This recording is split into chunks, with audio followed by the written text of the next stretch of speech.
আঙ্কেলের অপারেশন করতে যাচ্ছি নাকের। আঙ্কেল থেকে জানি আঙ্কেল আপনার কি কি অসুবিধা হয়, আগেও আপনার দুবার অপারেশন হয়েছে নাকের আমি জানি, একবার বলে দেন একবার অপারেশন। একবার হয়েছে আপনার সেই রক্তপত্র পলিপাস নাকি, হুম।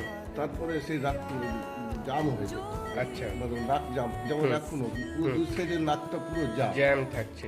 জাম থাকছে, যার জন্য রাত্রে ঘুমোতে পারছে না, হ্যাঁ। পুরো নিঃশ্বাস নিতে কষ্ট। হ্যাঁ, আমরা দেখলাম আপনার সিটি স্ক্যান, দু সাইডে ইনফিরিয়ার টার্বিনেট বলি আমরা, ওটা খুবই বড়। আর সাইনাস মধ্যেও পলিপ আবার হয়েছে। আর নাকের হাড়ের অপারেশন আগে আপনার দুবার কোন কোন ইয়ারে হয়েছে, মানে মোটামুটি 30 বছর আগে। 30 বছর আগে। আমরা ক্যামেরা দিয়ে হাড় আপনার স্ট্রেটই পেয়েছি, কিন্তু যে মাংস ফুলে আছে সাইনাসগুলো সব ক্লিয়ার করে দেবো, তাতে আপনি অনেকটা বেটার হয়ে যাবেন। যাক, যদি যাতে না হয় এবং হ্যাঁ, হ্যাঁ। সুস্থ থাকি সেইভাবে ঠিক, একটু করবেন। একদম একদম আমরা আছি। আপনার উপর ভরসা করে আমি এসেছি। হ্যাঁ, একদম আপনার ভিডিও দেখি সেই হিসাবে কোনো চিন্তা নেই, আমি আছি।